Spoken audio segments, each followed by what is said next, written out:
እግዚአብሔር እኔና እናንተ የምናመልከው እግዚአብሔር ለምሳሌ $100,000 ብትፈልጉ እዚህ ሀገር ሰው ሊሰጣችሁ ይችላል። ሰው ማይሰጣችሁ ደግሞ ባንክ ሊያምናችሁ ይችላል። ስለዚህ በጣም እንደው ቢግ ኢሹ አለ። እንደገና ደግሞ $100 ደግሞ ብትፈልጉ $100 ደግሞ ሳምበዲም ሊሰጣችሁ ይችላል። ይገባችኋል አባባሉ?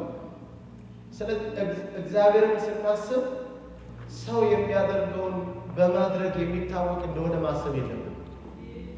ዛሬ እግዚአብሔርን ስናስብ እንድናስብ የምንፈልገው አንኤክስፔክትድ የሆነ ነገር፣ ያልተገመተ ያልተጠበቀ ነገር እግዚአብሔር በሕይወት ያደርጋል ብለን እንጠብቃለን። አሜን። መቼ ነው ይሄን ነገር የሚያደርገው? መቼም ያደርጋል። አሜን ነው። ወዴት ነው የምትሄደው? እዛው በቃ እዛው ነው። ምንም አንተ ከዛ አካባቢ መጥፋት የለም። ኢየሱስ ጌታ። የት ከስራ የት የለም። እግዚአብሔር ነው። ኢየሱስ ያደርጋል። አሜን። ምክንያቱም አሁን በጆሮ ሰማ የነበረው ያሉ ያመጣል የሆነ ነገር ያመጣል። ያ መጽሐፍ ቅዱስ ነብዩ እኮ ይሄ የውሃ ጉድጓድ አጥተናል፣ ውሃ አልቆብናል፣ የሚጠጣ የለማለቃችን ነው ሲል እኮ ባለበገና ነው ጥሩልኛል። ባለበገናውን አምጡት አላቸው። ባለበገናው መጥቶ መደርደር ማለፊያ አድርጎ መደርደር ሲጀምር ይሄ ጉድጓድ ላይ ቆፍሩ አላቸው። በዚህ ሸለቆ ላይ እንደገና ጉድጓድ ቆፍሩ አላቸው እና ምንም አታዩም ማለት እስቲ አሜን። እና በለም ነፋስ የለም። ይሄ ደመና ይሄ ሸለቆ ግን በውሃ ይሞላል። ይሄ ነው መጽሐፍ። ስለዚህ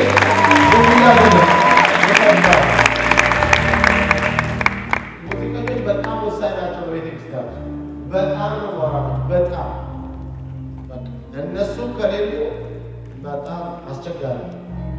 ምክንያቱም በጣም ይወጣል ሙዚቃ በጣም እግዚአብሔር መንፈስ በጣም በደንብ ያገናኘናል። በቃ ስንጠቀምበት በደንብ እንድናመልከው ጌታን ያገለግለናል ማለት ነው። ክብር ለስሙ ይሁን። እንደ ኢየሱስ ያለ ማንም የለም። ስለዚህ ዛሬ እግዚአብሔርን የምንጠብቀው እንዴት መሰላችሁ?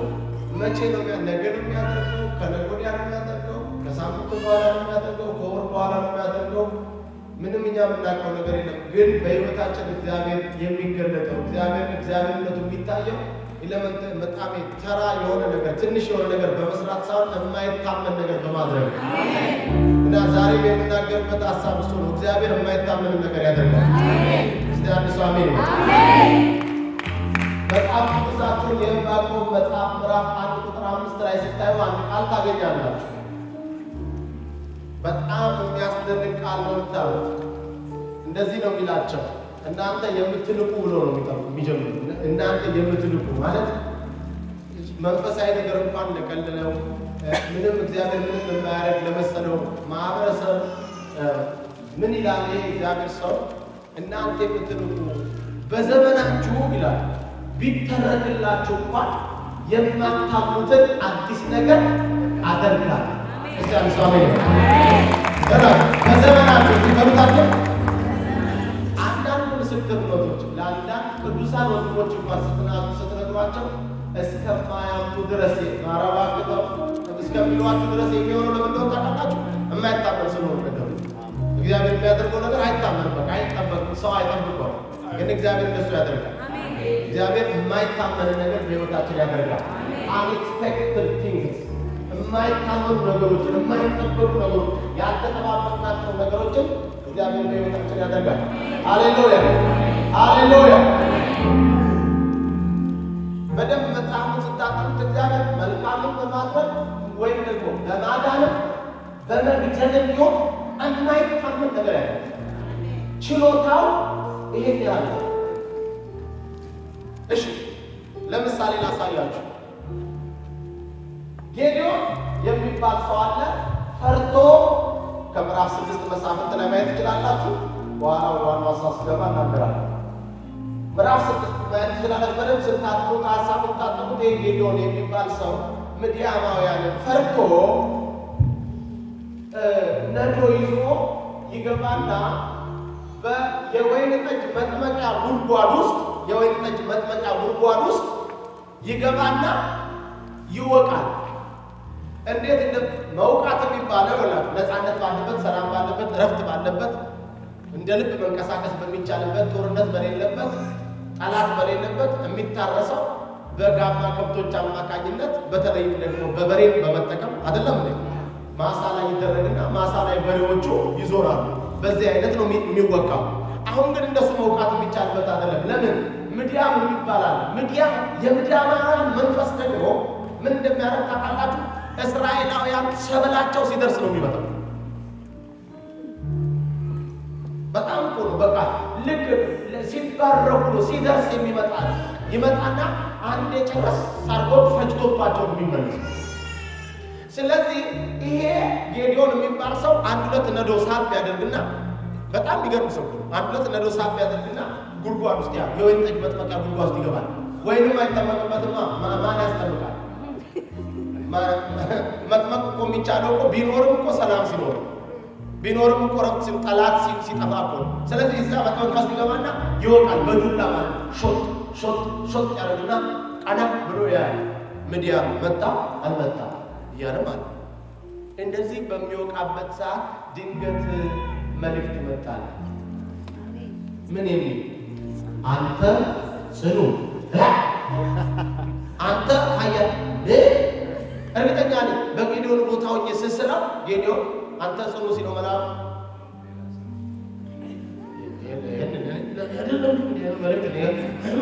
ምክንያቱም አንተ ፈሪ ሲል ነው ማለት ነው። ፈርቶ ነው የሚለው ፈርቶ ነው በረዶ ለፈራው ሰውዬ አንተ ጽኑ፣ አንተ ኃያል፣ እግዚአብሔር ከአንተ ጋር ነውና ምድያማውያን እንደ አንድ አድርገህ ምን ትላለህ? ትመታለህ እያለ ይናገረዋል። ይሄ በቃ እርግጠኛ ለሱ መሆኑን መልእክቱን ሲያረጋግጥ እንዴት ነው እንደዚህ አይነት መልእክት? እግዚአብሔር ከእኛ ጋር ከሆነ ይሄ ሁሉ ነገር ለምንድን ነው የሚሆነው? ያስሽ እግዚአብሔር የማይታመን ነገር በሕይወት አሁን የምትለው ነገር ሊያደርግ ከሆነ የታል እግዚአብሔር ያለ በአባቶቻችን ዘመን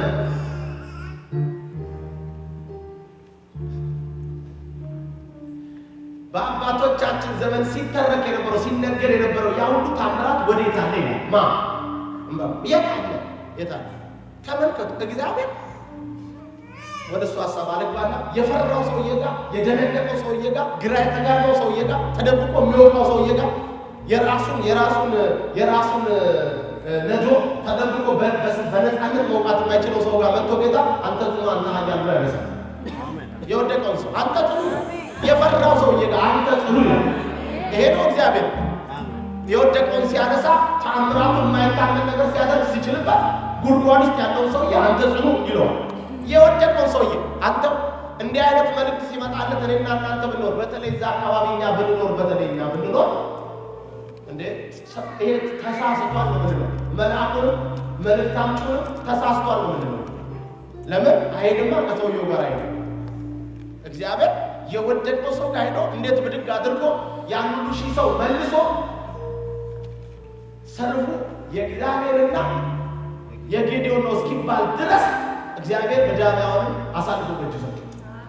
እግዚአብሔር ያይታው ሲችልበት የማይታመን ነገር መስራት ሲችልበት በማንሳት ከፍ በማድረግ ያልተጠበቀ ስራ ይሰራል። እላይ በማውጣት እላይ አንስቶ በማስቀመጥ በትንሹ በመስራት ትንሹን በማውጣት በመቀባት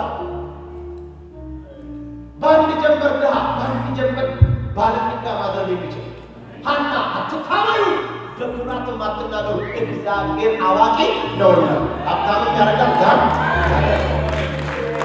ይሄ ነው እግዚአብሔር በአንደኛው ቦታ ስናማ በሌላኛው ደግሞ ቦታ ማውረድም ማውጣትም የሚችል እግዚአብሔር ስለሆነ በሌላኛው ደግሞ ስናው በዳንኤል መጽሐፍ ደግሞ ናቡከደነፆር ይባላል።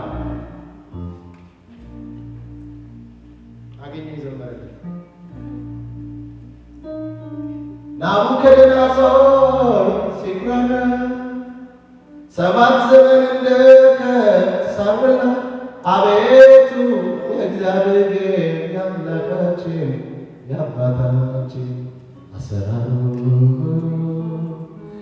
ልዩ ነው አይሳሳትም፣ የእኛ አምላክ ግሩም ነው በምክሩ ዮሴፍ የተሸጠው ለበዓልነት ዘመኑን ጠብቆ አገኘሽው አቤቱ የእግዚአብሔር የአምላካችን የአባታችን አሰራሩ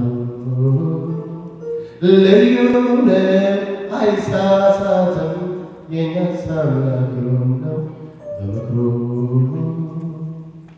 ከአሳዳጆች ዋና የነበረ የሳኦል ደንዳና ልብ ተሰበረ አቤቱ የእግዚአብሔር የአምላካችን የአባታችን እግዚአብሔር የማይታመን ነገር በማድረግ የሚወዳደረው የለም። ስለዚህ ናቡከደነፆር የሚባለውን ሰንቀው በሰከንዶች ውስጥ ውጥን ሰከንድ ተመልከቱ። ምን እንዴት ብዬ ንገራችሁ? ናቡከደነፆር የሚባል ትልቅ ንጉሥ የተከበረ ሰው እኔ ማለት ሲጀምር ሲኩራራ ያን የመሰለ ሰው ከትንሽ ሰከንድ በፊት እኮ ንጉሥ የነበረውን ሰውዬ ወዲያው መጣና እንደ ከብት ሳር ትበላለህ ወዲያው እኮ ማለት ወዲያው። አሁን ንጉሥ ናቡከደነፆር የሚባለው ሰውዬ ወዲያው ዞር ብላችሁ ስትመለሱ ከነ ቡሬ ጋር ውሎ ነበር። አያችሁ እግዚአብሔር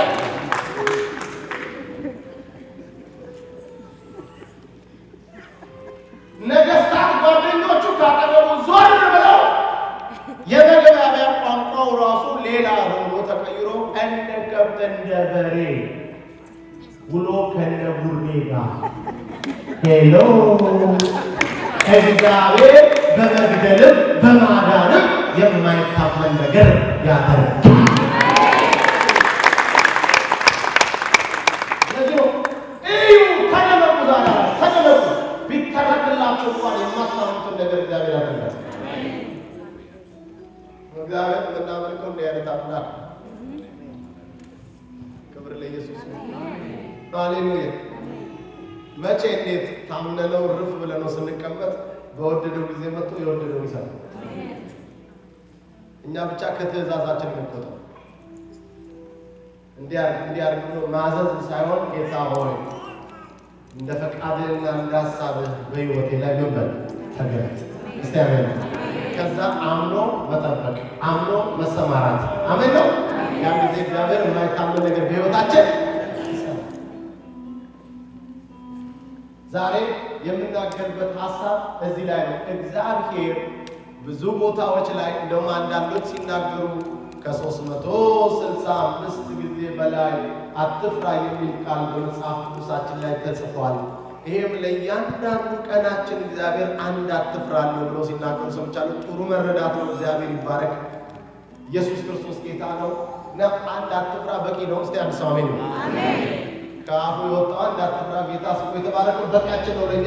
ኢየሱስ ክርስቶስ ጌታ ነው። እኔ ግን አንድ ሐሳብ አየሁ። ያየሁት ሐሳብ ምንድን ነው?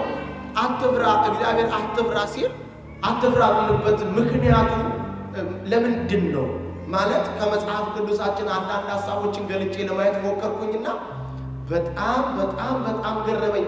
በአብዛኛው እግዚአብሔር አትፍራ የሚልበት ምክንያት ከሆነ ሰፈር ካለ እዚህኛ ሰፈር ካለ ቡዳ እዛ ሀገር ቤት ካለው ጠንቋይ አትፍራ ለማለት ፈልጎ ሳይሆን ከፊት ለፊት እኔ አምላክ እግዚአብሔር የማይታመን ነገር አደርጋለሁ አትፍራ ነው።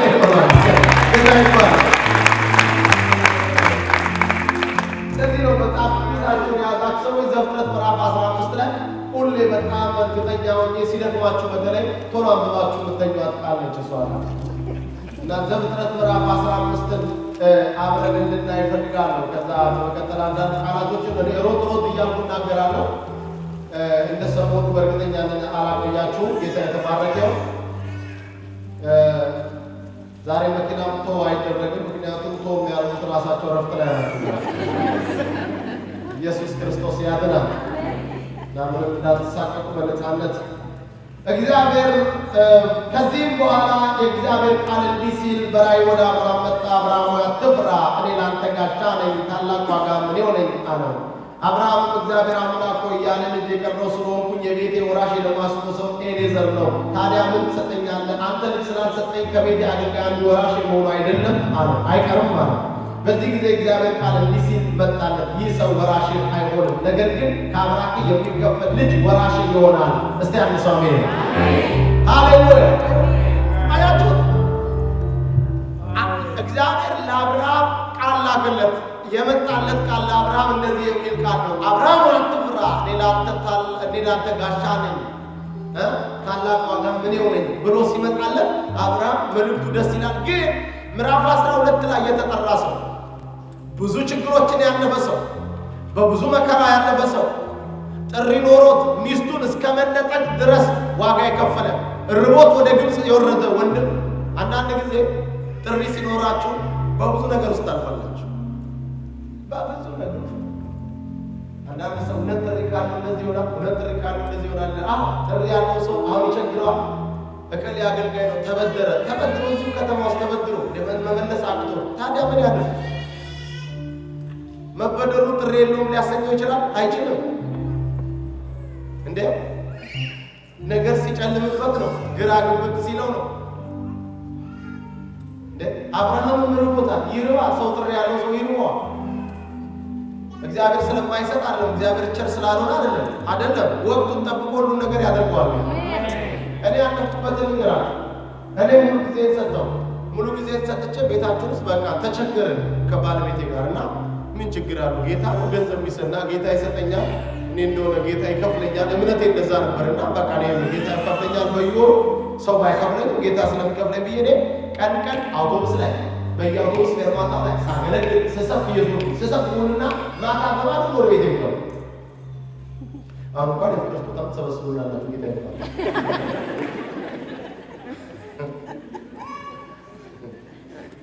የፍቅር ስጦታ የስሙ መቀየር አለበት። የፍቅር ስጦታ የሚባለው መቀየር አለበት።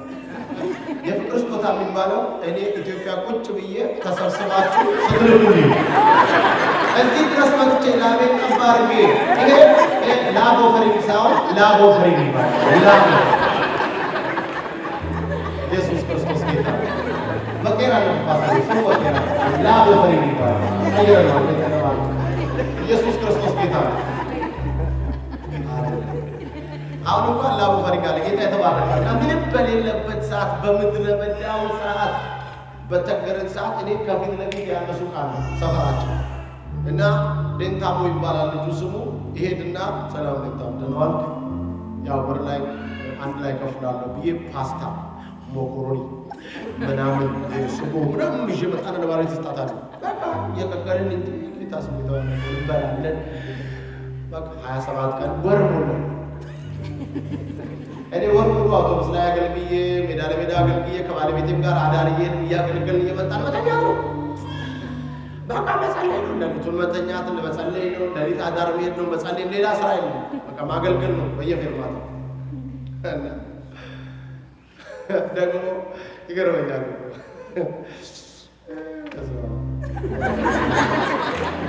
ሰዎች በመኪና እኔ አገልግዬ ጥሩ በቃ ጌታ ረድቶኝና አገለግላለሁ። በቃ ቆቅልሻቸው ተፈቶ ምን ብሎ ቤቴ ድረስ በምን የመሰለ መኪና ደርሶ ቤት ደጅ ላይ ጥለው በፓስተር የጌታ ይባርክ ይችላል። ደግሞ እዛው የተሰበሰቡበት ህብረት ላይ ደግሞ ካገለገሉ ከተጋበዙ የሆነ ህብረት ተሰብስበው ከጋ ሁሉም በመኪና ይመጣል፣ ይቆማል፣ ምን ይላል፣ ሁሉም ይቆማል። በቃ በጣም ቤቱ በቃ ሙልት ይላል። እኔ አገልግዬ ረዥም ሰዓት እንደምታሉ ቆመው ምንም መቆጠብ የሚባል የለም። አገልግዬ ሲጨርስ ሰባቴ እንደ ሰባቴን ባርክ ውስጥ ፓስተር በመካከላችን ይመጣሉ ነው ወገቤ እስከሚደቅ ድረስ እኔ እኮ 7 ብር ቢሰጡኝ እኮ አለቤት ነካለ።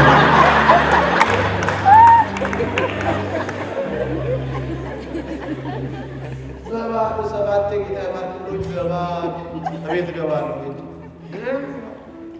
ማሰላም ተያለ። እንግዲህ ተው ይሄ አማራጭ ስለሌለው ነው ፓስታ ሶስ ወር ሙሉ ነው እና ደግሞ ሰጣሉ ያ ወር ሙሉ እና ወር ሲሞላው ጨነቀኝ። ምን ላድርግ? አንድ ቀን መጽሐፍ ቅዱሴን ይዤ ተጋብዤ ኮንፈረንስ ተጋብዤ መጽሐፍ ቅዱስን ይዤ ደግሞ የለበስኳት ኮትና ሱሪ ራሱ ሰልባጅ ኮትና ሱሪ ነች። ያው ቆንጆ ነች ደግሞ እንትን ነች ስኩዌር እንደዚህ ያለ ሰልባጅ ነች። በደንብ ነው በቃ አስታውቃል ማለት ምክንያቱም የፈረንጅ እንደሆነ በደንብ በቃ ያስታውቃል። እና በቃ ሲኖር ሁሉ መስዬ ነው እና አስፓልት ላይ ወጥቼ ከሱቅ ውስጥ ማለት ነው አስፓልት ላይ ባይብሌ እንዲያስገ ዳዊት እኔ ቆረስ አታመጣም ወየው ማግም ብዬ የሚከፈለው እስኪመጣ ድረስ በአስፓልት መሄድ ትቼ ባዲ በኩል በጓሮ ያኔ እናንተም ስልክ ደውላችሁ ያገለግላችሁ ነበር። ምንም አልተካችሁ። ቸር ጌታ ስሙ ይባረክ። ሃሌሉያ። እኔ ይቸግራል ማለት ነው። እኔ ከስንት ጊዜ በኋላ ነው መጥቼ በፍቅር ጌታ ይባርክ ያኔ ስላልነበረኝ ነው አጥቼ ነው እና ጌታ ይባርክ አሁን ጌታ ረድቶኛል ብዬ የከፈልኩት ከብዙ ከረዥም ጊዜ በኋላ ነው።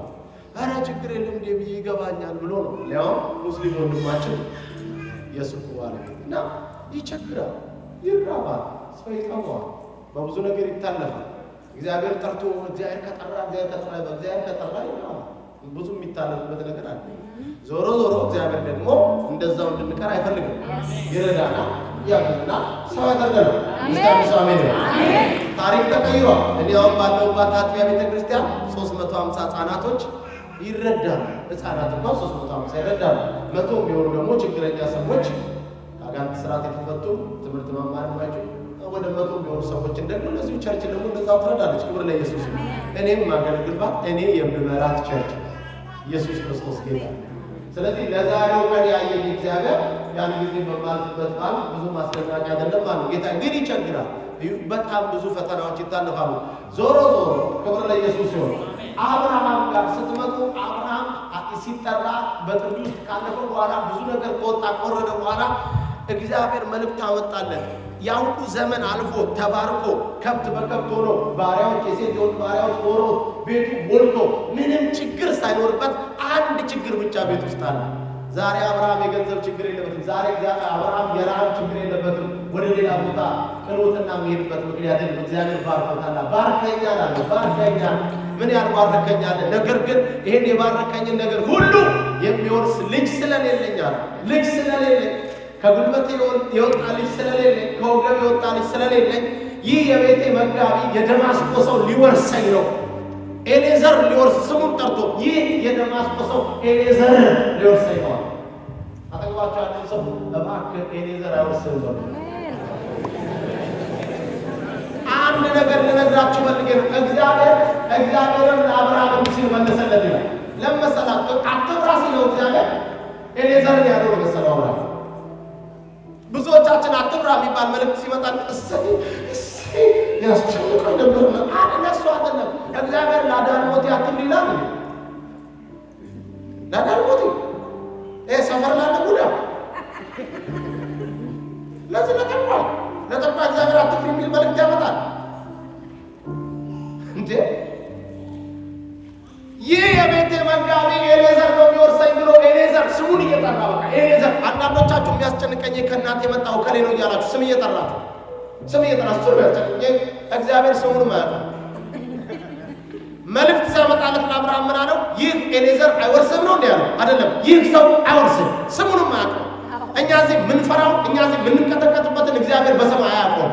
እግዚአብሔር አንቺ የበላይ እንደሆንሽ ነው ያለው። አንተ የበላይ እንደሆንሽ ነው ያለው። እግዚአብሔር አትፍራ የሚለውን መልእክት ለአብርሃም ያመጣበት ትልቁ ምክንያት ሚራክል ሊሰራ ነው። ምን አይነት ሚራክል? ከጉልበት የሚወጣ ይወርሳል። በስንት ዓመት? በ100 ዓመት። ሚስት በስንት ዓመት? በ90 ዓመት። አዎ ይህ አይወርስም። ሌላ መልእክት አለኝ። እሱን እርሳው። ኤሌዘር አትበልብኝ፣ እርሳው። እሱን አይወርስም። እኔ አትፍራ ያልኩ ከጉልበቴ የሚወጣው ይወርሳል። ከጉልበቴ ይስሐቅ የሚባል ይመጣል ነው ያልኩት። ከጉልበቴ ውጣ ነው ውጣና ይላል።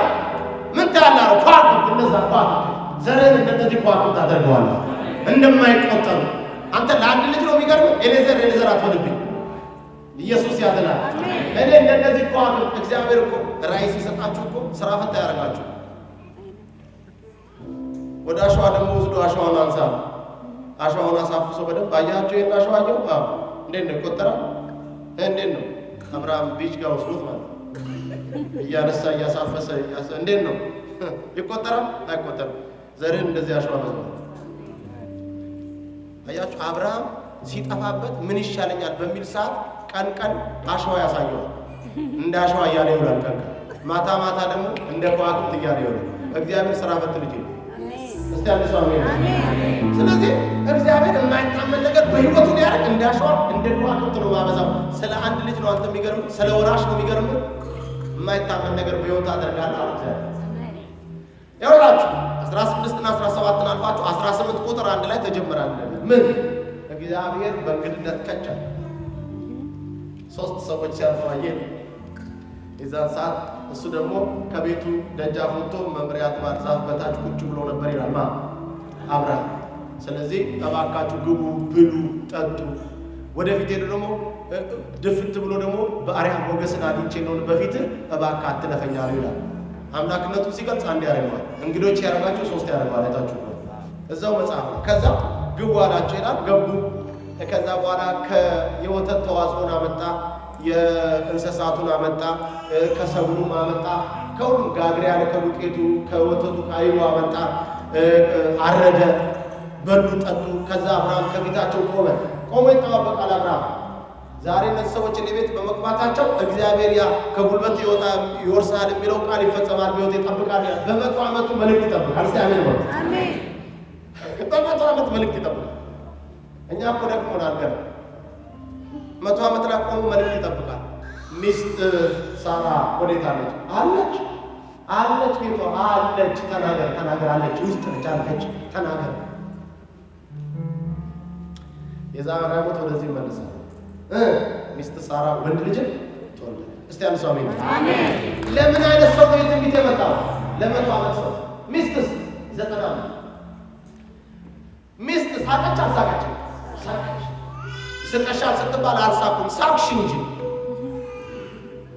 እኮ የሳቀችበትን ደግሞ ማስረጃ አወጣች። እሷ በቃ ስቅ ያለው ግን የሳቁበት ማስረጃ ይሄ ነው አለች። ምን? ዘፍጥረት ምዕራፍ 18 ይሁን አንደኛ አለች ባሌ አብርሃም ፈጽሞ አርጅቷል። እስቲ አንዴ በሉት አንዴ። እስቲ ባሌ አብርሃም በሉ ፈጽሞ አርጅቷል አለች ሳራ። ባሌ አብርሃም ፈጽሞ አርጅቷል አለች። አንድ ማስረጃ ነው። ሁለተኛ አለች በሴቶች ያለው ልማድ ከኔ ተቆርጧል። that means በየወሩ በሴቶች ላይ የሚደረገው ልማድ ከኔ ተቆርጧል። ያ ደግሞ ከኔ ከቆመ በኋላ ደግሞ ሳይንቲፊክ በሆነው አካሄድ ልጅ መውለድ አይቻልም። እድሜም ራሱ ልጅ መውለድ አይቻልም። በዚህም ዘመን ሳይንሱ የሚለው አንድ ሴት ከ45 ዓመት በላይ ከሆነች ነው አይደል? ልክ ነህ። ልጅ መውለድ አትችልም። ይሄ ነውና ከኔ ያለው የሴቶች ልማድ ተቆርጧል። ስለዚህ መውለድ አልችልም። ለትንቢቱ ማረጋገጫ ማስረጃዋን ማለት። ሶስተኛ ነች በእውኑ እኔና ባሌ አብርሃም ከእንግዲህ ወዲህ ፍትወት ይሆንልናል ወይ? that means ልጅ የሚወለደው በሴክሹዋል ኢንተርኮርስ ነው። እኔና ባሌ አብርሃም ደግሞ እንዲህ አይነቱን ነገር የማድረግ ብቃቱም እድሜውም ሁኔታውም አይፈቅድልንም። ስለዚህ ትክክለኛ መልእክት እንዳልሆነ የሳቀችበት ምክንያት ማስረጃዬ ይሄ ነው አለች።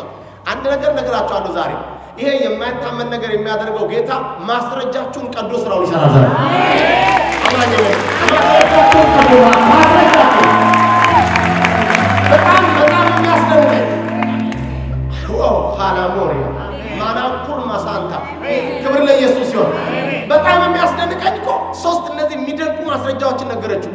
በጣም ደግሞ ትክክለኛ ማስረጃ።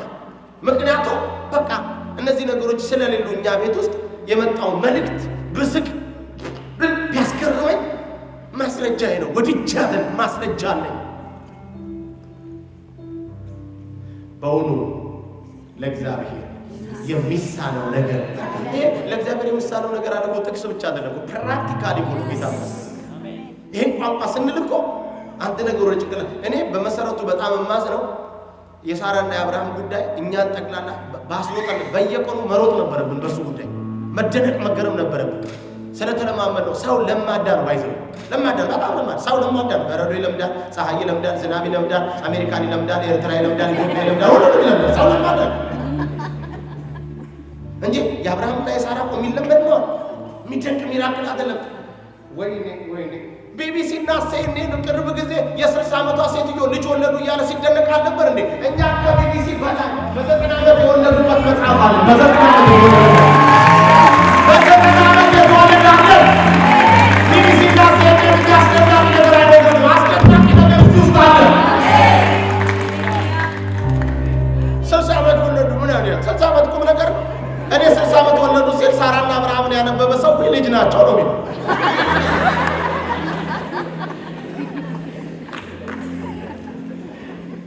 እንጂ ቢሰማሽ 60 ዓመት ወለዱ ገና ነው ትደነቃለሽ። እዚህ ምንም የሚደነቅ የለም። የኔ አባት የሰራው እዚህ ውስጥ ምን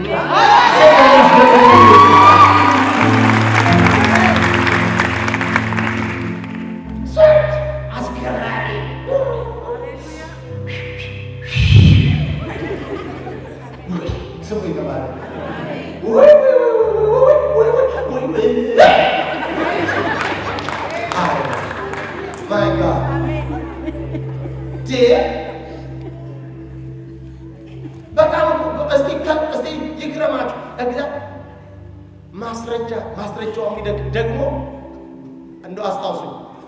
በጣም የሚገርም ነገር ነግራችኋል። በተለይ ባለ አብርሃም ፈጽሞ አርጅቷል እና እነዚህ ሶስት ነገሮች ማስረጃ አሉ። ህጉ የሚለው በሴትና በወንድ ነው ልጅ የሚወለደው። ዳት ሚንስ በአበሻ ቋንቋ ልንገራችሁና አብርሃምና እኔ ሳራ ሁለታችንም ምንም ነገር ውስጥ የለንበትም። አሁን ቆርበናል። ቆንጆ ቃላት ገላጭ ቋንቋ ቆርበናል። አንድ ቤት ውስጥ ነው የምንኖረው። ቆርበናል። እሳቸው የራሳቸው ክፍል አላቸው፣ እኔም የራሴ ክፍል አለ። ጠዋት እኔም ስወጣ ወይ ደህና ዋሉ አባ አብርሃም እላቸዋለሁ። እሳቸው እማዬ ሳራ እንደምን አሉ። እንደዚህ ነው የምንኖረው።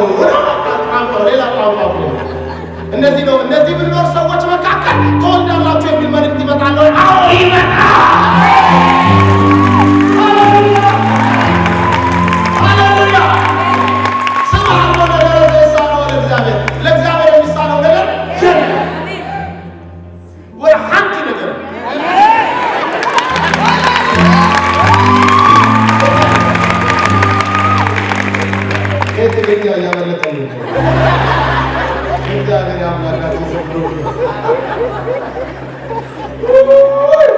ሃሌሉያ!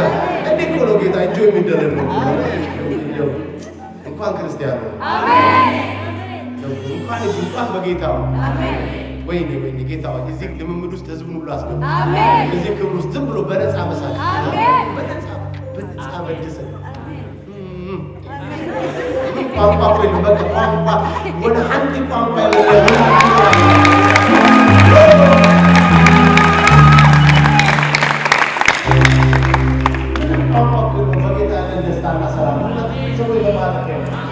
ሃሌሉያ!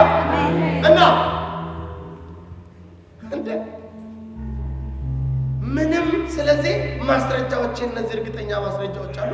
እኛ ቤት መውለዳችን ለዚህ ነው የሳቡት። በሆነ ለእግዚአብሔር የሚሳነው ነገር አለ። በጣም የሚያስደንቃችሁን ነገር ልንገራችሁ። እግዚአብሔር ሲናገር አትፍራ ካለ ቤታችሁ ታሪክ ይቀየራል። አሜን። ይኸው እና አብርሃም ቤት ሁሉ ነገር ተቀየረ። እስቲ እንደ ዘመኑ አስቡትና እና አብርሃም ቤት ምን ያልተቀየረ ሾፒንጉ ራሱ እኮ ነው የተቀየረው። በቃ ቀጥታ ሄደሱ ቡቲክ ሄዶ ቀጥታ የእርጉዝ ልብስ መምረጥ ጀመረ። አብርሃም በመቶ ዓመት ማለት ነው። እንግዲህ ተቀራችሁ መረስ ይመር እንደ አብርሃም ለማን ነው ይሉታል። ወጣት ልጆች ይሰራ አብርሃም ለማን ነው ይሄ የእርጉዝ ልብስ ነው ምናምን ይሉታል። አየኔ ልጅ ለሳራ አዎ አያችሁ፣ እናንተ ላይ የሚሰራው ስራ ትንሹን ያስደንቃል፣ ወጣቱን ያስደንቃል፣ ነጋዴውን ያስደንቃል።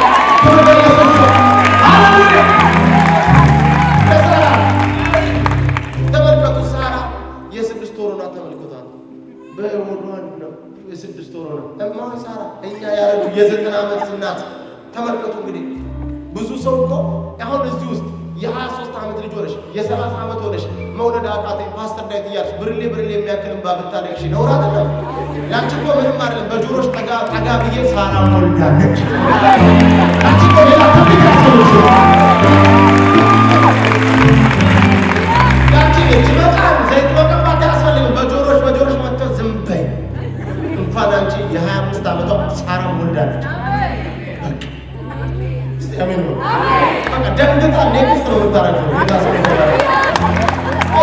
ግን ብዙ ጊዜ ሳራና አብርሃም ስንስልኛ በዘፈኑም ላይ ይገባቸዋል። በሌላም ሰርግ ቦታ ክርስቲያኑም ጋር ሳራና አብርሃም ተለመዱ እና ሰው ምን እንደ 23 እና የ25 ዓመት ወጣቶች ያስመሰላቸው አይደሉም።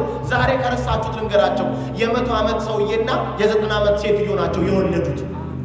በቃ እነሱን ስናስብ ቤታችን ያለውን ቀንበር እንዴት ነው የምናየው?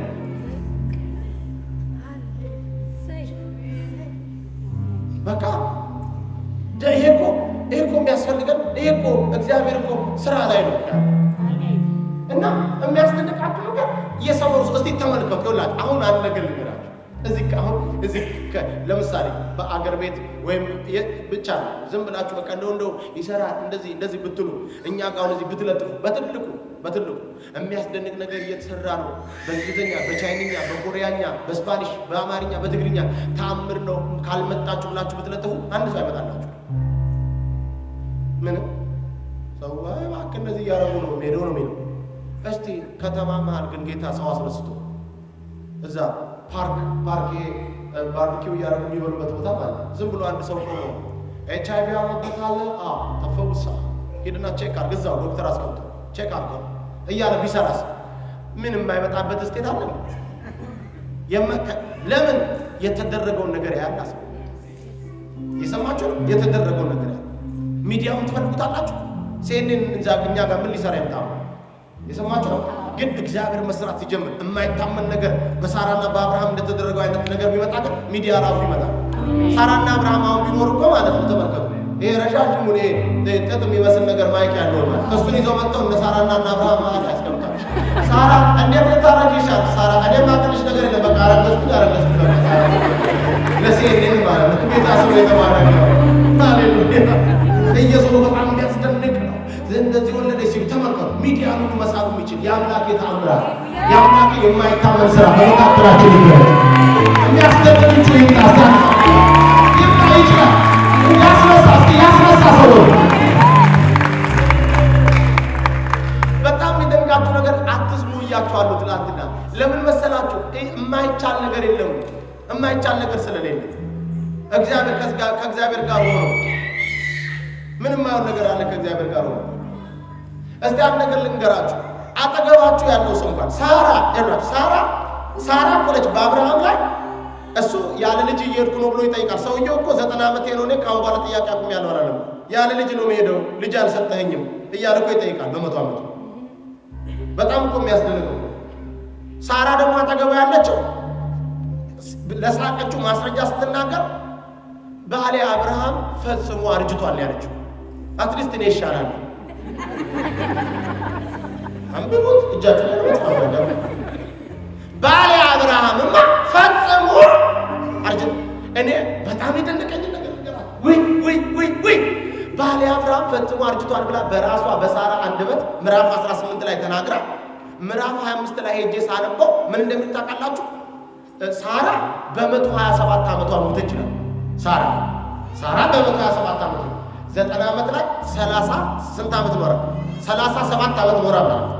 ይሁን ግን 37 ዓመት የማይታመን ነገር በሕይወታችን እሰራለሁ ሲል እግዚአብሔር የማናምን ከሆነ እግዚአብሔር ችግር የለበትም፣ ዘግቶ ይሰራል። በቃ ዛሬ የምስራች እነግራችኋለሁ። የሚወራለት ካለ የሚፈራለት ካለ እንዴት ይሆናል የሚል ካለ ዛሬ የምስራች ዘግቶ ይሰራል ጌታ።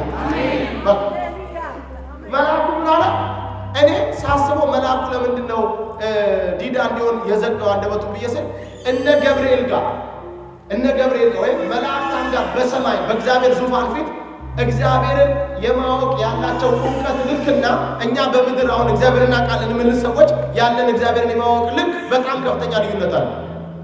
እነ ገብርኤል አሁን ዛሬ አጠቃላይ ምድሪቷን ሰብስቤ እጄ ውስጥ ከተታለሁ ሲል እግዚአብሔር አዎ ልክ ነው ይቻላል አሜን ነው የሚሉት እነ ገብርኤል። እኛ ግን አሁን ጠቅልዬ በእጄ ይዛታለሁ ቢል እግዚአብሔር እንዴ እነዚህ ኒውዮርክ ያሉ ትልልቅ ፎቆችስ ነው ምንለው? አያችሁ፣ አይምሮአችን አይመቸውም፣ አይምሮአችን አይቀበልም።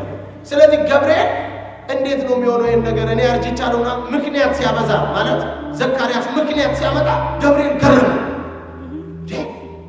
ይሄ ተናግሮ እኮ እግዚአብሔር እኮ እግዚአብሔር ተናግሮ እድሜ እዚህ ውስጥ ይገባል። እግዚአብሔር ውስጥ አርጅቻለሁ አላረጀውም እግዚአብሔር ውስጥ አይገባም ብሎ ውስጥ አይገባም። እንዴ ገብርኤል ገረመ። ወቅቱን ጠብቆ የሚፈጸመውን ቃሌን ስላላመን እስከሚፈጸምበት ቀን ድረስ ዲዳ ትሆናለህ። ዚብ አድርጎ ሰራ እግዚአብሔር ዝግት። እርግጠኛ ነኝ ሰውየው ያረፈም አይመስለኝም ሲል ያንተን የምልክት ቋንቋ አላቅልህ ይሰራል። ኢየሱስ ክርስቶስ ያድናል። ታዲያስ በዚህ ዘመን ታዲያ እንግዲህ እነ ገብርኤል በመላእክታን የሚሰራ ቢሆን ኖሮ በመላእክታን መልእክተኛ ጋር ቢያመጣልን ኖሮ ታዲያ እዚህ ውስጥ ማን ይናገራል? ሁሉም በምልክት ቋንቋ ነበር የሚናገረው። ማን ይናገራል? አማኛ አይደለንማ። እንወሰዳለና፣ እንሳሳታለና፣ እንረሳለና፣ እንጠራጠራለና፣ እንላለና። ኧረ እግዚአብሔር የማይታመን ነገር ያደርጋል። ዛሬም ከሰማይ መና ማውረድ ይችላል። እንቅጩን ልንገራችሁ፣ የተለወጠ ጌታ የለም። ኢየሱስ ክርስቶስ ትናንትናም ዛሬም እስከ ለዘላለም ያው ነው። አንዳንዶች በሐዋርያት ዘመን ሰርቶ አልቋል ይላሉ። ድንቁ ታምራቱ ፈውስ አሁን የለም ይላሉ። አጋንንት ማስወጣቱ የለም ይላሉ። ሪቫይቫሉ የለም ያኔ በሐዋርያት ዘመን። ለምንድን ነው እኛስ በእኛ ለምንድን ነው አይሰራም? አሜን ነው። በዚህ ለምንድን ነው ኦክላንድ የማይነሳው? ሳን ፍራንሲስኮ ለምንድን ነው የማይነሳው? ሰው ይነሳል። አሜን። እስቲ ይነሳል ነው ይነሳል። እግዚአብሔር ይችላል፣ ይሰራል። ዛሬም ይሰራል ነው ዛሬም።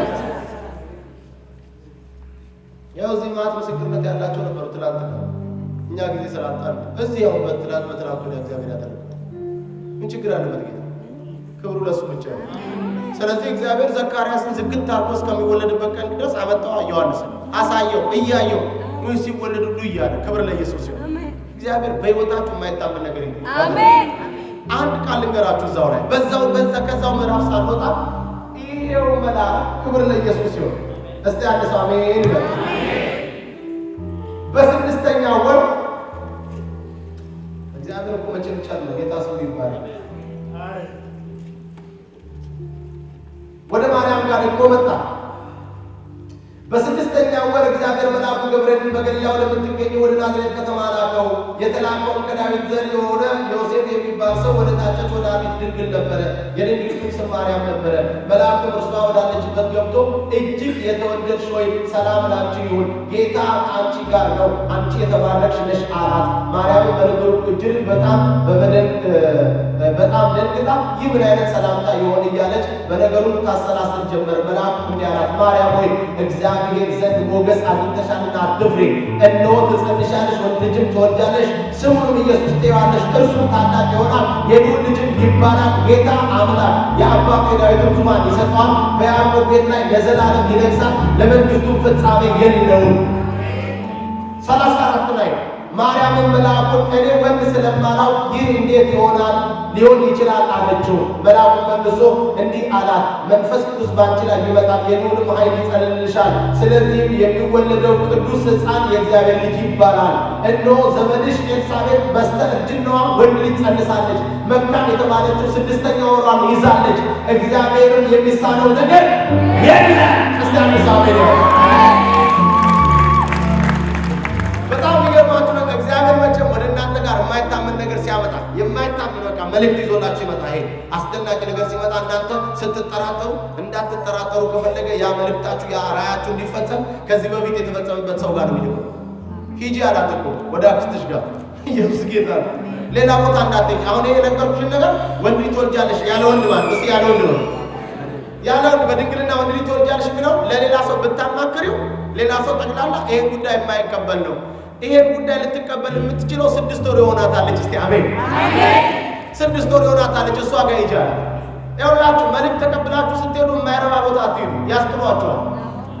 መልእክት ከተቀበላችሁ ከዚህ በፊት የተደረገለት ሰው ጋር ይሄዱ። አሜን። ፎቅ ይበቅላል ከተባላችሁ ፎቅ ይበቅላል ብላችሁ ማን ቦታ ብትሄዱ ፎቅ እንዴት ሊበቅል ይችላል ነው የምትባሉ።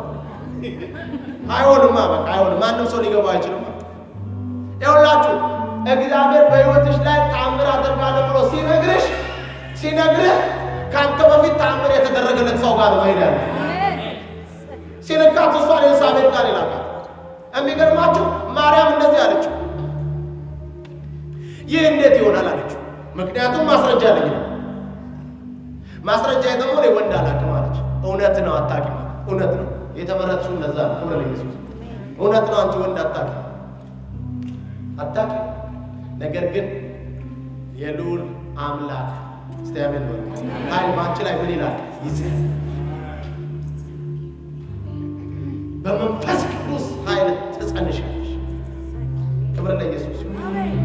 በጣም የሚያስደንቀኝ ነገር ማስረጃው ያለ እንደዚህ ያለች እንደ ቃል እስቲ በሉት ማስረጃው ያለ ለምን መሰላችሁ? ማርያም ትክክል ነች። ልጅ የሚወለደው ቅድም በሳራና በአብርሃም እንደነገርኳችሁ በወንድና በሴት ነው ልጅ የሚወለደው። ይህንን ሕግ ያወጣው ማለት ነው። አቤት እግዚአብሔር ነው ያወጣው። ስለዚህ ሕጉ በወንድና በሴት ነው ልጅ የሚወለደው። እኔ ደግሞ ወንድ የሚባል አላውቅም አለችው። እውነት ነው፣ አታውቂም። የሕጉ ጌታ ማን ነው? እግዚአብሔር ነው አይደል? በወንድና በሴት ልጅ ይወለድ ያለው ማን ነው? ዛሬ ደግሞ በሴት ብቻ ፈለገ። ማይከለክለው አረ ንገሩኝ። አሜን። እንግዲህ የለም የማይታመን ነገር ለሰው አይምሮ የማይመች ነገር በሕይወት ያደርጋል። በቃ አይመችም ለማንም ሰው። ዛሬም ከማርያም ከድንግል ተወለደ ስንላቸው አይገባቸውም ሰዎች። እንዴት ከድንግል ይወለዳል? ተወለደ ምን ማለት ነው?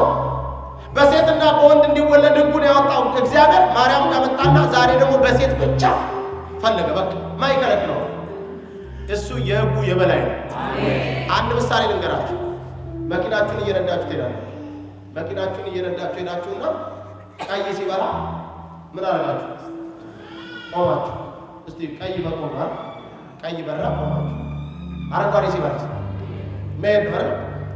አንድ ቀን ቀይ በርቶ ቆማችሁ እያለ አንድ የፖሊስ መኪና መጣና ዳር ላይ መኪናውን አቆመና እዛ ሰርኩል ላይ መጣና እናንተ መብራት ቀይ ይዟችሁ እያለ ጠቅላላ ቀይ ይዟችሁ እንደዚህ ተሰልፋችሁ እያለ እንደዚህ ቆመና ፖሊሱ መጣና ቀይ ነው፣ ቀይ እየበራ እያለ እለፉ አላችሁ። በቀይ ማለት ደንበኛው ቀይ በርቶ ማለት ምንድን ነው የምታደርገው? አቤት ቀይ እኮ ነው የበራው አይደል? ስለዚህ ፖሊሱ እዚህ ጋር ስላለ ሕጉ ነው፣ ሕጉ እኮ ነው። ቀይ ስለበላ እናንተ እዚህ ጋር ሆናችሁ ቀይ ነው የበራው። ኖ አናልፍም፣ ቀይ በርቷል አናልፍም፣ አረንጓዴ ሲበራ ነው የምናልፈው ብትሉ ለእያንዳንዳችሁ ታርጋችሁን እያያዘ ትኬት ይሰጣችኋል። ቀይ በርቶም ቢሆን ፖሊሱ መጥቶ እለፍ ሲልሽ ታልፋልሽ አታልፊም። በቃ ሕጉ ስታፕ ብሎ የሕጉ ጌታ መጥቶ እግዚአብሔር እለፍ ይላል።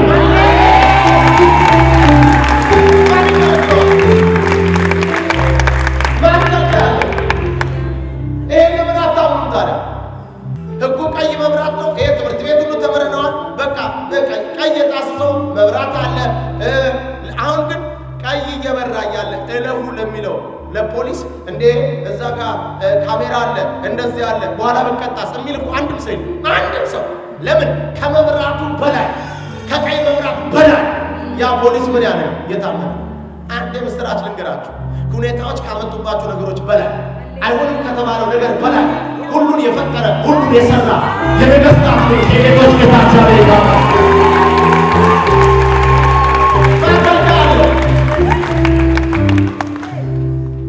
ስለዚህ ዛሬ በእናንተ ላይ ሲነገር በቀን ነው የሚደረግ። እንዴት ይሆናል አይባልም። በቃ እግዚአብሔር ይሰራል። ጥበበኞቹ ብልጦቹ አንድ ባልንጀራችን መልእክት አመጣ። አንድ ጉባኤ አንድ እህት አለሽ እንደዚህ የሚያምሽ እንደዚህ ያደርግሻል፣ እንዲህ አይነት ህመም ነው ያለብሽ፣ በጣም ተጨንቀሻል፣ ለረጅም ጊዜ ነው እንደዚህ ሆንሽው እና የሰራዊት ጌታ እግዚአብሔር ፈውሻታል ይላል። ወደ መድረክ ላይ ልኝ አለ። እጅሽን አውጪ ወደ መድረክ ላይ ብኝ። አሁን እናንተ አትመጡም ታውቁኝ።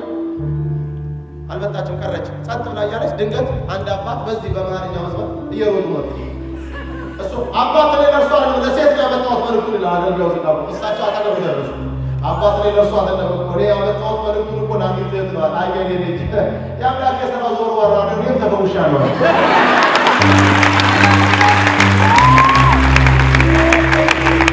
የአምላክ የሥራ ምንድን ነው? ዞር ወራ እኔ ተፈውሻለሁ ብሎኛል። ክብር ለኢየሱስ።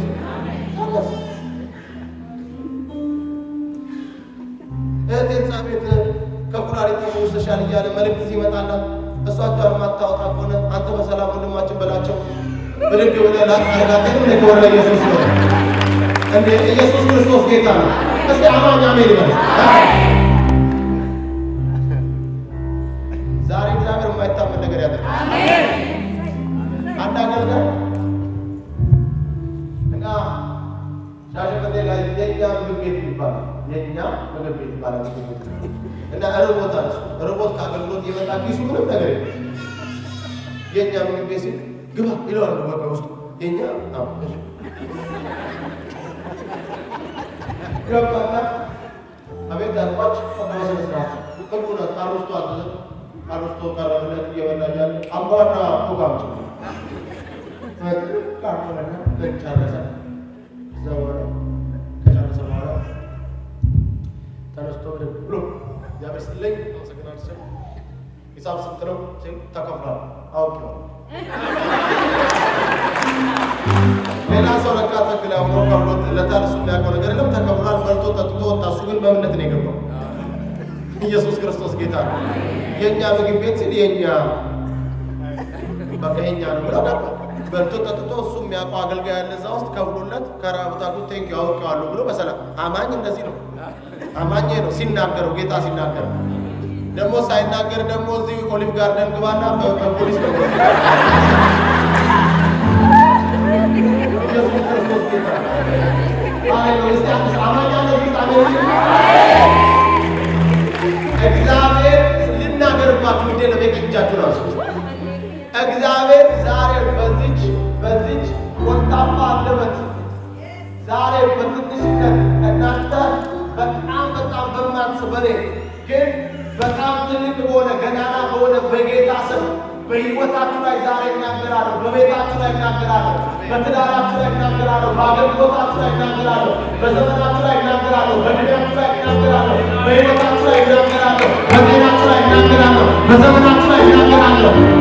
በእናንተ በሆነ ሁሉ ላይ እናገርበታለሁ። የሰማይ ጌታ እግዚአብሔር በእናንተና በሕይወታችሁ ላይ ከፍ ያለውን ነገር ያደርጋል። ከዚህ ቀን ጀምሮ ወደ ቤታችሁ ወደ አገልግሎታችሁ በጌታ ወደ ያገኛችሁት ማንነት የተጠበቀ ሳይሆን የተገመተ ሳይሆን ሰው ሊያደርገው የሚችል ሳይሆን ሱፐርናቹራል ያልተገመተ ያልተጠበቀ ያልታሰበ ነገር እንግዲህ አማን አሜን ይበል። አማን አሜን ይበል።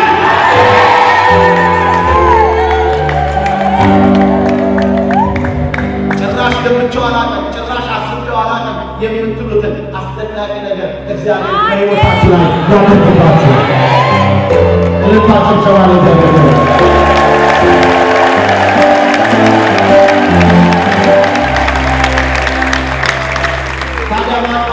ስንጸልይ እግዚአብሔር በሕይወቱ ታምራት እንደሚያደርግ የሚያምን ወቅቱን ጠብቆ የሚፈጸመውን ቃል አጥሯቱ ያለው ሰው ዛሬ የሚነገረው ቃል ወቅቱን ጠብቆ በሕይወቱ ይፈጸማል።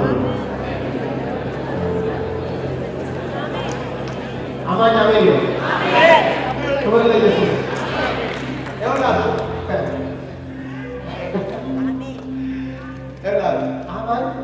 አማኝ ማለት ይላል። አማኝ ማለት መዝሙር መቻል አለ።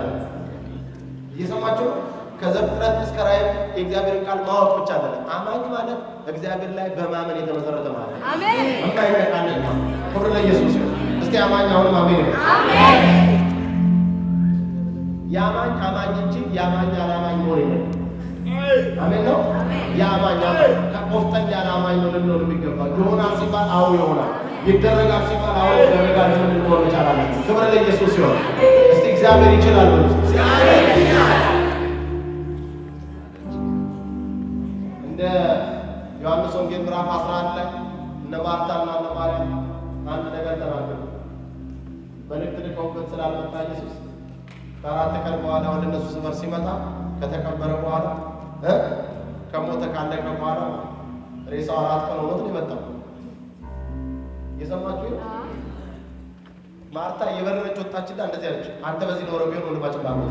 ማርያም ተመልሳ ወጣችና አንተ በዚህ ኖረ ቢሆን ምን ማለት ነው? የሰው እምነቱ ጌታ ኢየሱስ ክርስቶስን ሰው የሚያምነው እስከ መቼ ነው ታውቃላችሁ? በእነ ማርያም በእነ ማርታ የተረዳው ሰው በበሽታ እስካደረ ምን ማለት ነው? ወንድማቸው አላዛር እያለ ሊሞት እንደዚህ እየጮኸ እያለ ድረስ ነው ኢየሱስ ቢመጣ እንደሚፈውስ የሚያምኑት። ከሞተም በኋላ ኢየሱስ ያው ጌታ ነው። ስለዚህ በዚህ ኖረ ቢሆን ብዙዎቻችን ችግራችን የሆነች ነገር ላይ ከመጣን ካለቀ ከደቀቀ በኋላ ቢመጣ እሱ ይሰራል። ባለቀ በተቆረጠ ነገር ላይ ኢየሱስ ጌታ ነው። አሜን።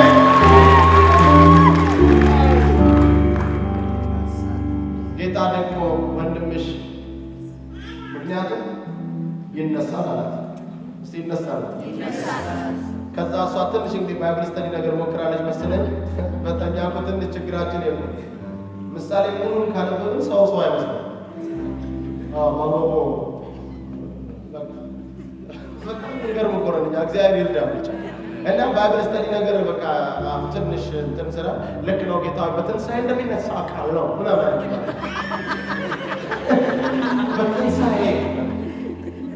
በትንሣኤ አይደለም አሁን ይነሳል። ትንሣኤና ሕይወት ማንኛል ራሴ እና ወንድምሽ አሁን ምን ይላል? ይነሳ። እስቲ አንሳለኝ። አንዳንድ ሰው የወንድሙን መነሳት ያደርገዋል። አዋቂ ነው። ወንድምሽ ይነሳል። ካመነች በኋላ ጌታ መንገድ ጀመረ። ቀብር ቦታ ደረሱ። አንሱት አለ። ምክንያቱም ኢየሱስም ሲያለቅስ ጊዜ በቃ አልዓዛር ሞቶ የሚቀር መስሏቸው እንዴት ሊወደው ነው ብለው ኢየሱስ ሲያለቅስ በቃ ወደ መቃብሩ ቦታ ሲሄድ ለሌላ ለምንም አይደለም ሊያለቅስ ነው ብሎ ጠቅላላ ሰው የተከተለ ጌታ ጨለማ ያያችሁ እዛ ትልቅ ስለሆነ ድንጋዩ ያስነሳቸው ስለፈለገ ክብር ለኢየሱስ ይሁን።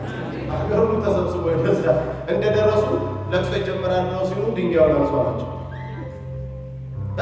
አንሱ አጋለችና ኧረ ጌታ ከሞተ እና ምን ይላል? እኛም ጌታ ይውጣ እያለ ይሸታል እያለ ከምንኖር ሰዎች ጌታ ይውጣ ይላል። እኛ አልቆለታ እምንልቆ ትግል እኮ ከጌታ ጋር እግዚአብሔር ኤልሻዳይ ነው። ስሙ የኔና የናንተ አባታችን ማረጉ እዚህ ላይ የደረደረው ማረግ ኮከብ ጨረቃ እንደዚህ ኮከብ ምናምን አለ። እዚህ ላይ የደረደረው ማረጉ ኤልሻዳይ የሚል ሁሉን ቻይ የሚል እኔ ልንገራችሁ ከዚህ ምድር ላይ ምንም ነገር ጌታ ያደርጋል ቢል አሜን ነው። በቃ እኔ የማያመንኩት ጌታ እንዲያደርግ ጌታ ይሄኛውን ያደርጋል ይሄን ያደርጋል የሚል ነገር ምንም ነገር በቃ ምንም ነገር ማድረግ ይችላል። እስከ መጨረሻው የጸና እምነት ነው። እስቲ አንድ ደስ ያለው ሰው አሜን። ክብር ሁሉ ለባህር ነው። እልልታቸው ጨባ ለእግዚአብሔር።